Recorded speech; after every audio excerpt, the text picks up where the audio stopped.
Noi abbiamo iniziato e stiamo lavorando alacremente per far trovare le spiagge pronte il prima possibile. Ci vorrà qualche giorno, confidiamo che i primi stabilimenti possano essere aperti già per l'ultimo weekend di maggio e metteremo in moto appena possibile al più presto la grande macchina del turismo della Costa Veneta. La voglia di mare c'è già tutta. Queste immagini girate a Caorle nel fine settimana testimoniano scenari che si sono verificati un po' in tutta la costa veneta.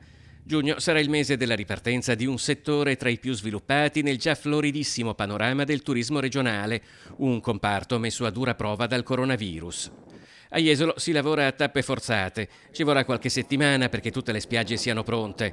Questo è lo stabilimento Manzoni, dove invece i lavori di allestimento dell'arenile dovrebbero concludersi già tra qualche giorno, all'insegna del motto Spiagge sicure. Abbiamo i bagni autopulenti che si disinfettano ad ogni uso, abbiamo le casseforti no touch, abbiamo gli ombrelloni a telecomando solare che si aprono in 20 secondi, uno in questo momento ma 4.000 in un clic e si chiudono in altrettanti 20 secondi. Abbiamo le gabine no touch che vanno aperte e chiuse con il braccialetto. Dunque la tecnologia entra in spiaggia per prevenire il contagio. Basta ad esempio accostare il braccialetto al servizio che si desidera, in questo caso il bagno, perché tutto si possa svolgere evitando ogni contatto con la struttura. In Veneto, tra l'altro, la distanza tra gli ombrelloni sarà in genere molto più ampia rispetto alle prescrizioni nazionali.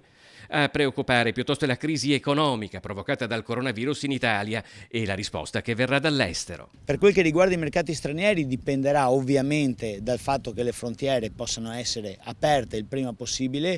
Ci auguriamo a questo riguardo che il chiacchiericcio delle settimane scorse di questi presunti corridoi turistico-sanitari tra stati dell'Unione a discapito dell'Italia, non trovino ovviamente conferma, perché sarebbe non solo scorretto ma verrebbe anche meno a quelli che sono gli atteggiamenti, i principi solidaristici della Comunità Europea.